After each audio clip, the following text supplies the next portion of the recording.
Bu, siapa yang suka ngeluh sakit kepala? Siapa yang suka ngeluh sakit sendi? Siapa yang ngeluh suka sakit pinggang? Siapa yang suka ngeluh nggak punya duit? Astagfirullah. Silakan Mama.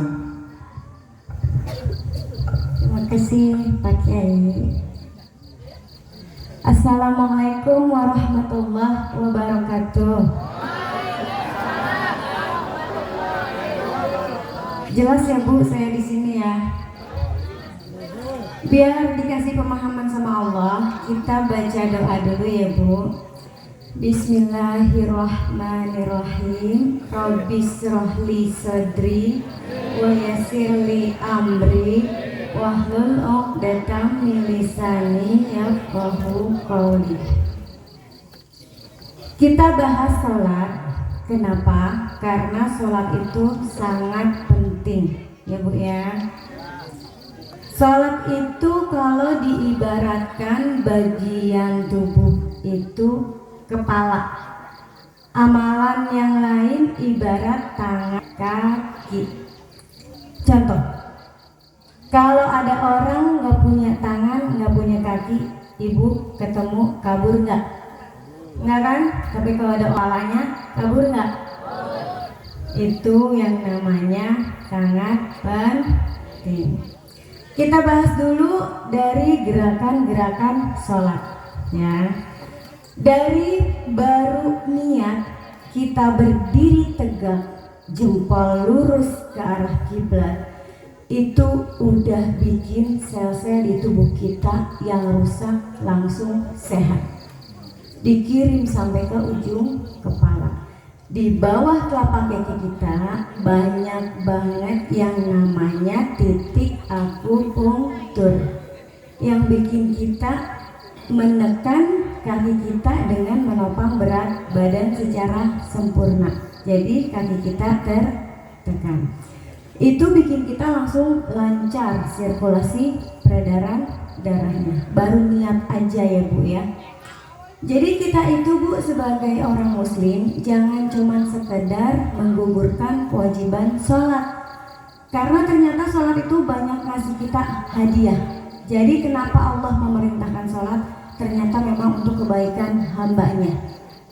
Bukan cuma surga janjinya yang di akhirat, tapi di dunia kita udah merasakan manfaatnya. Setelah itu, setelah niat kita baca takbiratul ihram. Takbiratul ihram jangan buru-buru. Allahu Akbar. Nah, dinikmatin. Adik-adik sayang dengerin ya. Ya. Nanti di sini Bu Dokter mau kasih tahu caranya supaya kalian cerdas kalau sedang belajar ya. Jadi Bu, takbiratul ihram harus dinikmatin. Kenapa? Karena di bawah ketek kita itu ada kelenjar getah bening, limpatik yang nggak boleh menggumpal. Jadi kalau takbiratul ihram terbuka keteknya itu bikin kita terhindar dari penyakit kanker kelenjar getah bening. Maaf Ibu suaranya seret. Maafin ya. Setelah itu baca doa iftitah. Nah, jangan pernah ninggalin doa iftitah. Kenapa? Karena Rasulullah nggak pernah ninggalin doa iftitah. Saat doa iftitah dibaca, pintu langit semua terbuka, mengabulkan semua doa dan hajat kita. Karena kalau kita sholat, bacaan-bacaannya itu sebenarnya doa juga buat kita, bukan buat orang lain, tapi buat kita. Setelah baca iftitah, baca Al-Fatihah. Saat baca Al-Fatihah, otak kita mulai memproduksi hadiah selanjutnya buat tubuh dan jiwa kita. Setelah Al-Fatihah selesai, biasa baca surat kedua. Setelah itu, ruku. Nah, ruku ini khasiatnya juga luar biasa. Adek, tetap kesini ya, dengerin ya. Kalau adik-adik udah ngantuk, nggak apa-apa, tidur aja ya, tapi jangan berisik. Ruku itu posisi jantung lurus sejajar dengan kepala, langsung bikin peredaran darah ke arah kepala jadi lancar. Nah, kalau ruku Bu, ngaca dulu ya, kita sebelum sholat coba kita ngaca di kaca yang besar biar kita tahu posisi ruku sempurna kita tuh gimana. Jadi pada saat sholat benar-benar lurus. Di pinggang kita itu ada namanya hormon jengkel yang bikin kita sering ngerasain kesel, gampang marah, bete ya. Jadi kalau rukunya sempurna itu jadi lancar, kita jadi rileks, jadi santai, nggak gampang marah. Yang sering ngeluh sakit pinggang, encok, saraf kejepit sembuh dengan ruku yang sempurna. Jadi kalau ruku jangan sembarangan, jangan asal-asalan ya. Setelah ruku, sujud. Sujud itu posisi jantung lebih tinggi daripada kepala. Posisi jantung lebih tinggi daripada otak. Di otak kita sini Bu, di kepala kita itu bolong di sini.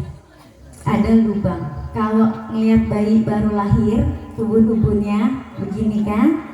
Nah, kepala kita itu Bu di sini butuh banget dilewatin darah dan oksigen. Nah, kalau kita berdiri, kalau kita duduk, kalau kita berjalan, posisi apapun itu nggak bisa bikin darah sempurna masuk sini. Sempurnanya itu adalah saat kita sujud. Makanya kalau sujud jangan buru-buru bacaannya. Subhanarabbiyal a'la wa bihamdihi, subhanarabbiyal azim, subhanarabbiyal azim. Ngapain Bu? Ya, biar ada khasiatnya, dinikmatin.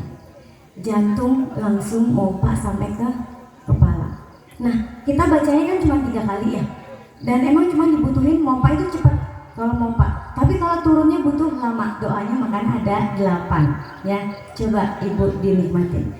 Subhana rabbiyal a'la wa bihamdi sampai sini langsung dipompa.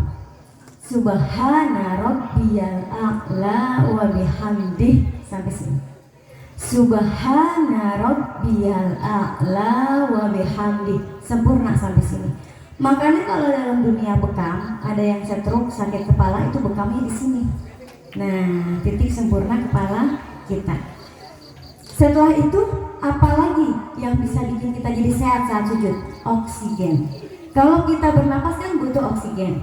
Kalau kita bernapas seperti biasa, seperti ini, oksigen masuk cuma 1 liter. Tapi kalau sujud masuknya 5 liter. Subhanallah. Saat kita sujud bukan cuma darah yang sampai sini, tapi juga oksigen. Kapan oksigen masuk? Saat apa oksigen masuk? Dalam ilmu tajwid ada yang namanya huruf-huruf jahar. Nanti belajar lagi ya Bu, kalau saya jelasin bisa sampai subuh. Jadi huruf-huruf jahar kalau kita baca itu mengeluarkan racun dari dalam mulut kita, karbon dioksida. Ha huruf jahar. Keluar racun. Subhana rabbiyal a'la wa bihamdi. Napas kita masuk 5 liter. Yang sakit asma, sakit jantung, sujudnya dilamain. Ya. Setelah itu duduk. Jangan cepat-cepat. Rabbik fili warhamni wajibuni warfani warzuqni wadini wa'afini wa'afani. Nggak ada kasihan. Yang ada jadi kena penyakit stroke. Ya, stroke. Darah nyangkut di sini. Jadi Bu harus diturunin lagi Bu, karena ini cuma butuh dilewati. Jadi nggak boleh darah ada di sini, nggak boleh berdiam di sini. Bacanya pelan-pelan. Itu juga 8 doa penting yang kita butuhin. Jadi bacanya pelan-pelan, harus tahu artinya. Darahnya kalau naik cepat, turunnya lambat. Jadi ada doanya 8. Rabbi firli warhamni wajiburni warfa'ni warzuqni wahdini wa'afini wa'afani. Kalau Ibu baca Rabbi firli ya pelan-pelan, habis itu sujud lagi, darah nyangkut di sini, penyumbatan pembuluh darah ke otak. Nanti pecah jadi stroke. Sering sakit kepala, migrain, vertigo, muter-muter gitu, pusing, itu gara-gara sujudnya nggak sempurna. Darahnya nyangkut di sini atau malah di sini.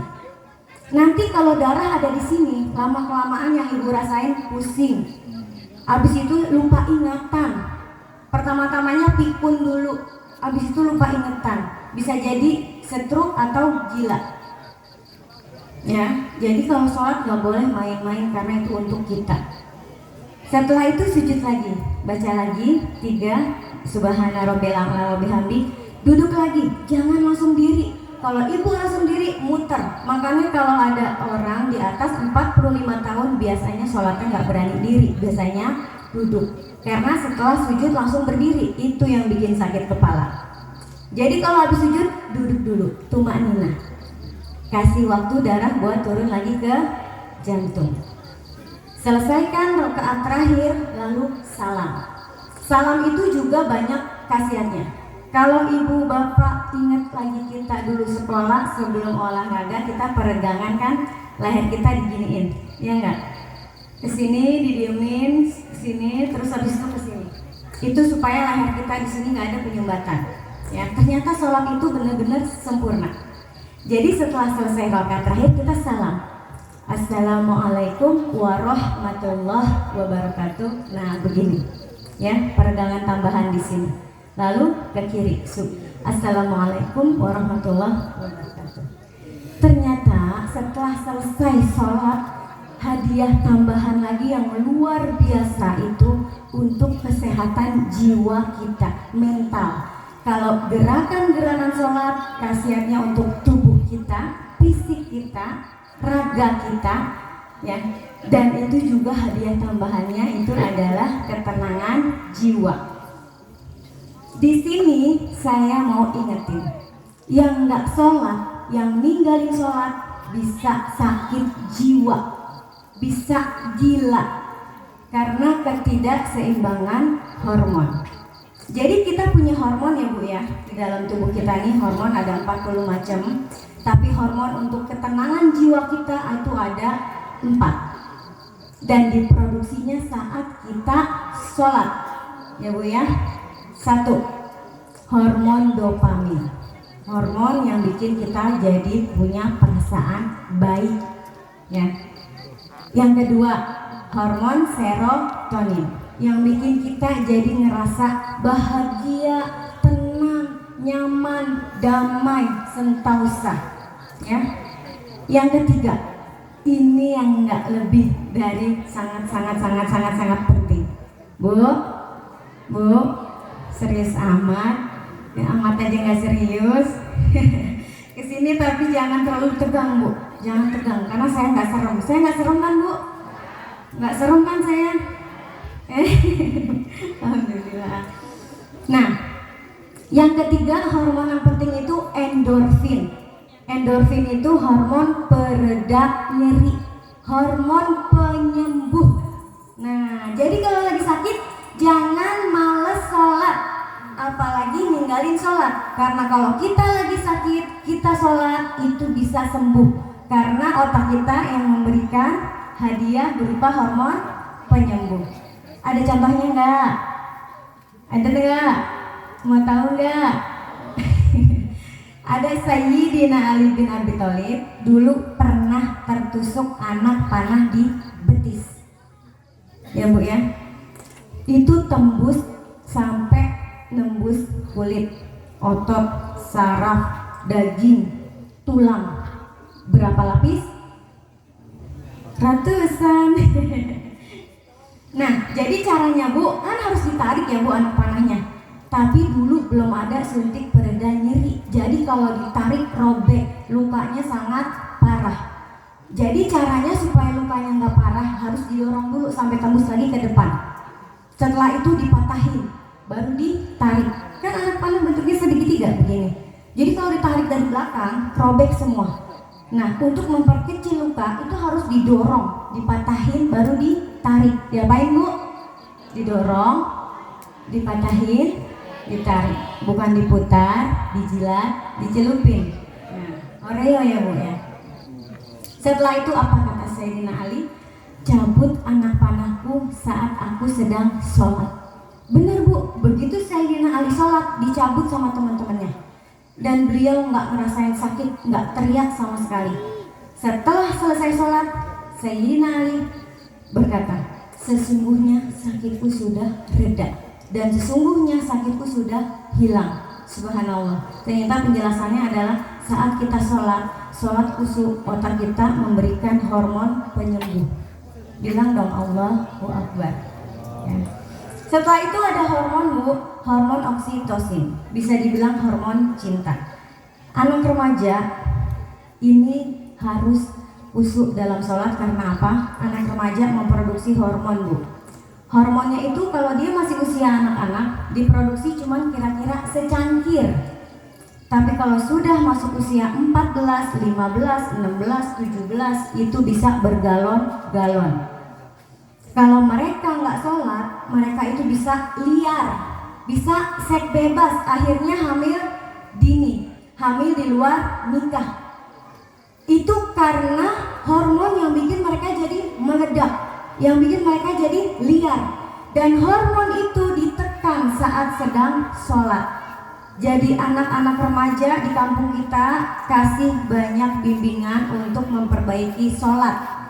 Karena kalau sholatnya benar, anak-anak kita terjaga dari seks bebas. Adik-adik, kalau sekolahnya mau pinter, harus rajin sholat. Kalau kalian sholat, otak kalian jadi cerdas. Ya, rajin sholat ya. Nah, buat bapak ibu ustadz, ustazah, nanti kalau ngajarin anak-anak sholat juga diajarin artinya. Jadi mereka bisa sholat khusyuk. Karena sholat khusyuk itu juga harus tahu apa yang kita baca. Kalau kita nggak tahu apa yang kita baca, pikiran kemana-mana. Ya Bu ya. Karena udah malam, kayaknya mau ditutup. Udah paham sampai sini? Nah, satu tambahan sedikit lagi. Bagi yang nggak sholat itu juga bisa jadi banci atau lesbi. Karena ketidakseimbangan hormon. Jadi kalau kalian ketemu temen yang sedikit melambai, coba ingetin, hey, kamu perbaikin sholat kamu, biar hormon kamu seimbang. Kalau ada temen yang lesbi juga diingetin, kamu perbaikin sholat kamu. Kalau sholat itu nggak benar, apalagi nggak sholat, benar-benar bisa merusak generasi kita. Ya, sholat yang agama. Ya, kalau sholatnya baik, semuanya ikut baik. Sampai sini udah paham? Paham? Kalau udah paham, semoga bermanfaat. Kita tutup pakai kafaratul majlis ya. Subhanakallahumma wa bihamdika asyhadu alla ilaha illa anta astaghfiruka wa atubu ilaik. Saya pamit. Wassalamualaikum warahmatullahi wabarakatuh. Waalaikumsalam warahmatullahi wabarakatuh. Terima kasih Bu Dokter. I love you Bun. Semoga jadi istri solehah. Bu, jelas gak? Jadi paham gak? Jadi ngerti gak? Ternyata sholat bukan cuma ibadah ritual, tapi sholat bisa menyehatkan. Alhamdulillah. Mudah-mudahan kita bisa jaga sholat kita. Dan jangan sampai kita lalaikan, karena dengan sholat insya Allah berkah Allah turunkan. Nawiru buyutakum bis sholati wa tilawatil Quran. Terangi rumah-rumahmu dengan sholat dan baca Quran. Nanti maghrib datang, adzan berkumandang, TV mati, radio mati, HP mati, anak nangis.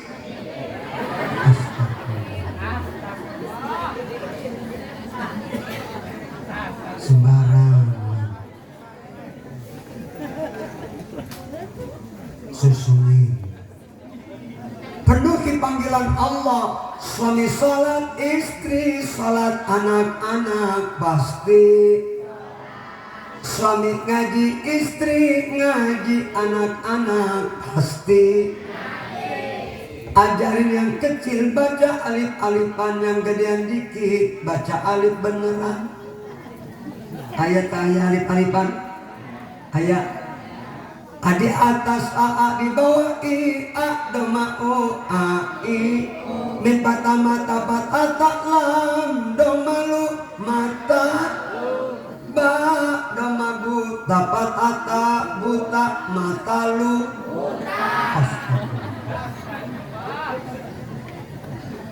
Bu, Anak yang soleh itu yang nanti bakal jadi syafaat. Yang bisa sholat, bisa ngaji, selesai sholat ngedoain kedua orang tua, Rabbi firli.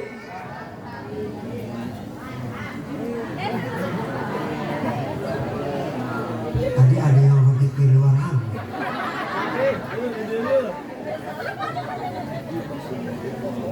Ustadz, kalau ngedoanya pakai bahasa Indonesia boleh gak? Boleh. Doain orang tua pakai bahasa Jawa, enggak. Pakai bahasa Sunda, enggak. Pakai bahasa Inggris, boleh saja pakai kunci Inggris. Kalau ngedoanya pakai bahasa Betawi, enggak apa-apa. Anak Betawi habis sholat ngedoa, ya Allah ampunin dosa. Babe saya ngape? Boleh nggak doa pakai ngape? Boleh nggak apa-apa. Yang penting doain orang tua. Alhamdulillah.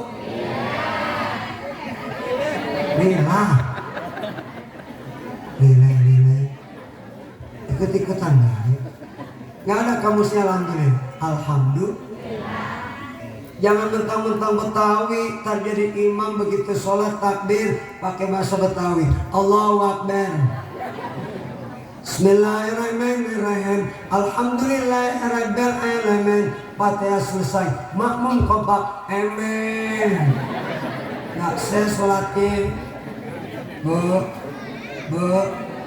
Semoga anak kita jadi anak yang soleh. Ada dek. Neng. Jangan tinggalin. Habis sholat jangan lupa doain. Mak keramat yang ampuh, ibarat surga. Bapak jembatan. Pak jembatan. Bu surga. Alhamdulillah. Dua-duanya kudu dihormati. Betul. Jangan sampai Nah kalau anak bagaimanapun hebat dan ahli ibadah, kalau durhaka gak bakal masuk surga. Na'udzu. Ya mudah-mudahan kita semua sebagai orang tua bisa mendidik anak-anak kita, tanamkan keimanan, ajarkan agama supaya mereka kelak insya Allah nanti kelak jadi pemuda-pemudi yang iman takwa, bisa menjadi generasi Qur'ani yang berakhlakul karimah insya Allah. Amin ya rabbal. Yuk kita angkat tangan, kita baca Fatihah. Kita niatkan, sebab Fatihah itu dibaca sesuai dengan niat kita. Maka kita niatkan malam ini Fatihah yang kita baca, pertama doakan orang tua kita yang sudah meninggal, Allah ampuni dosanya. Yang masih hidup biar sehat. Dan mudah-mudahan yang sakit diangkat penyakitnya. Mudah-mudahan anak-anak kita dimudahkan belajarnya, dilapangkan dadanya. Dan doakan suami ibu yang sedang bekerja cari nafkah, baik yang di dalam maupun di luar kota, mudah-mudahan pulang selamat, bawa rezeki yang halal, yang berkah. Amin ya rabbal. Ibu jadi istri qanaah yang menerima apa adanya. Bu, mau suami jadi tukang ojek enggak apa-apa, yang penting uangnya. Pulang ojek dapat banyak assalamualaikum, waalaikumsalam, cium tangan suami. Kata suami, mama ini 8 juta, masya Allah. AA ngojek, motor AA mana? Eta tadi jual. Oh pantesan. Besok perek ngojek deh. Bu, semoga suami-suami ibu soleh, tanggung jawab, amanah, dan mudah-mudahan insya Allah jadi teladan kita. Doakan juga saya beserta ibu dokter supaya sehat panjang umur. Amin ya rabbal. Beliau spesialis bedah kepala dan leher. Bahasa kedokterannya SPDL, SPDKL, spesialis bedah kepala. Wah. Bu, bu, kalau jadi dokter bedah itu gede uang. Sekali bedah 1 miliar. 1 miliar. Alhamdulillah. Sejak nikah saya bilang, mama berhenti jadi dokter, ikut papa ceramah kemanapun, dampingin. Alhamdulillah nurut solehah. Padahal kalau beliau mantrek gak bakal mau ikut ceramah. Betul?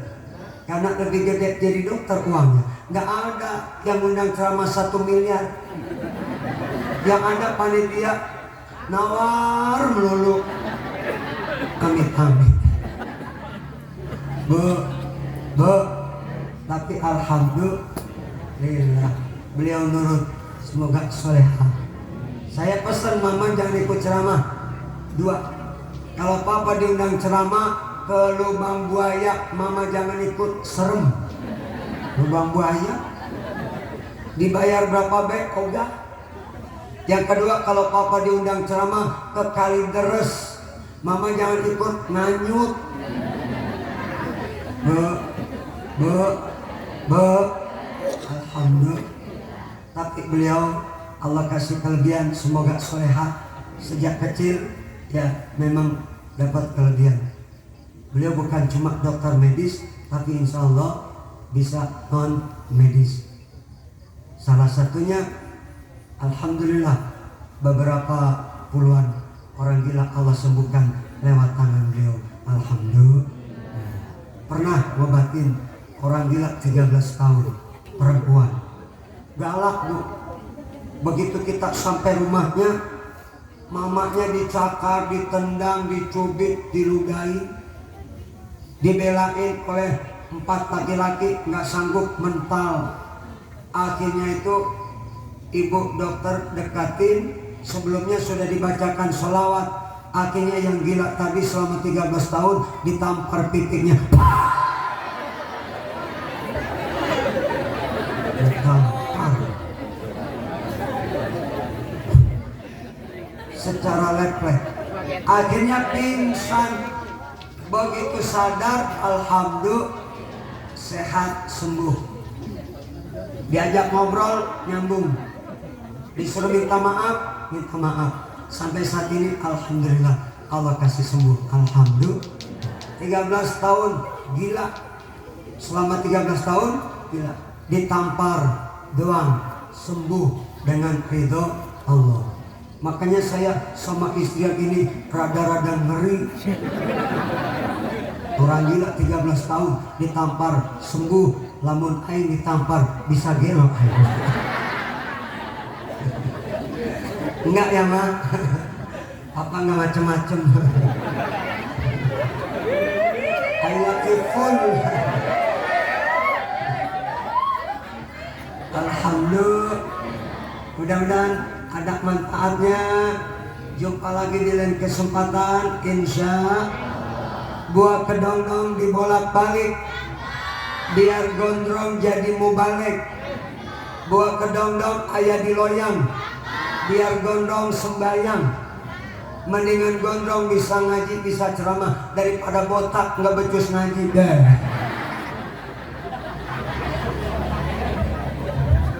Ayam pitik dimakan tikus, tikusnya naik kaloteng. Siapin plastik, lamun berkatos ayak bungkus, nanti pulang aing tenteng. Ini bukan bilangin, cuma ngingetin. Nggak, kalau nggak diingetin berkat lupa, amplop lupa. Pernah ngalamin ceramah di Depok, panitia lupa ngasih amplop. Selesai ceramah, saya teh ke mobil, jalan dewek-dewek, nggak ada yang ngasih apa-apa. Padahal teh saya jalan teh udah pelan-pelan pak, nggak ingat juga panitia. Akhirnya aku duduk sambil berkata, Pir jangan jalan dulu Pir, tungguin. Kau ingat nggak? Nggak ingat juga. Akhirnya baru pulang sambil muter tasbih. Ya Allah, ingetin. Kenapa ingetin ya Allah? Alhamdulillah.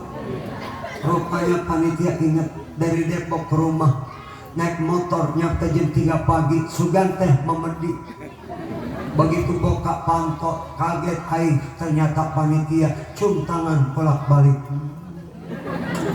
Ampura Kiai tadi lupa ngasih amplop. Heueuh ka Ustad. Aing pun moal bisa tidur mikirin mana. Alhamdulillah. Alhamdulillah. Tapi gara-gara lupa isi amplop nambah. Tapi di dia nambah entenya. Insya Allah. Saya pamit, mohon maaf. Insya Allah jumpa lagi. Jangan pulang dulu sebelum doa dibaca. Yang pulang duluan saya sumpahin pantatnya bisulan 3 tahun.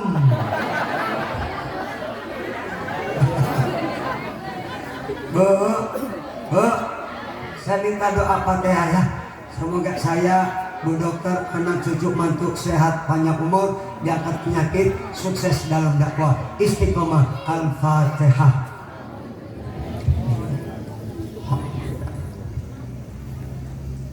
Iya.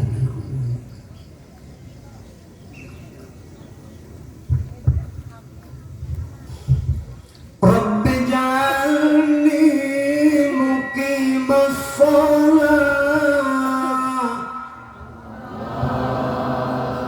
Kita berdoa, mudah-mudahan kita dijadikan Allah keluarga yang selalu mendirikan sholat.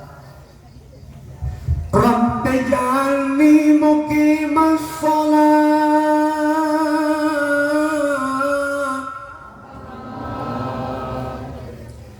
wa min dzurriyyati rabbana wa taqabbal du'a. Kita minta keluarga kita, keturunan kita supaya jadi orang-orang yang ahli sholat. Dan kita mohon kepada Allah supaya doa kita diijabah. Amin. Ya Rabbana firli wali walidayya. Kita minta ampun dan juga dosa kedua orang tua kita agar supaya diampuni Allah Ta'ala. Amin. Ya Rabbal insya yauma yakumul hisab. Semoga sehat terus, panjang umur, berkah insya Allah. Bil hidayah wa taufiq. Wassalamualaikum warahmatullahi wabarakatuh.